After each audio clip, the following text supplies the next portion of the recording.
গর্ভের সন্তান থাকা অবস্থায় কি কি আমল করলে সন্তান নেককার হয়?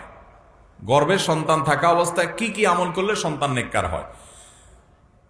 গর্ভবতী মায়েরা গর্ভস্থ সন্তান যেন নেককার হয় সেজন্য তাদের সুনির্দিষ্ট করে আলাদা পৃথক কোনো দোয়া কোন হাদিসে বলা হয় নাই। তবে তারা আল্লাহ তাআলার কাছে ওই যে অন্য সব সময়ের মতো করে সূরা ফুরকানের ৭৪ নম্বর আয়াতের দোয়াটা পড়বেন, রব্বানা হাব লানা মিন আজওয়াজিনা ওয়া যুররিয়াতিনা কুররাতা আয়ুন ওয়াজআলনা লিল মুত্তাকিনা ইমামা। আল্লাহ আমার রব, আপনি আমার সন্তান সন্ততি, স্বামী স্ত্রী, আমার জীবন সঙ্গী সবাইকে মুত্তাকিদের ইমাম বানায় দেন, চক্ষু শীতলকারী বানায় দেন।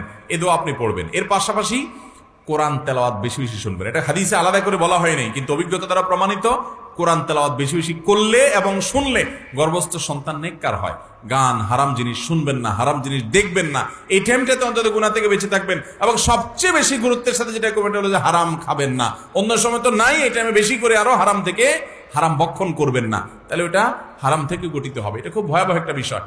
এর পাশাপাশি আপনি আল্লাহর কাছে দোয়া করবেন, অন্যান্য আমল করবেন, সওয়াবের কাজ করবেন, ভালো ভালো কাজ করবেন, দোয়া তো অব্যাহত রাখবেন যেন আল্লাহ তাআলা সহজ করেন।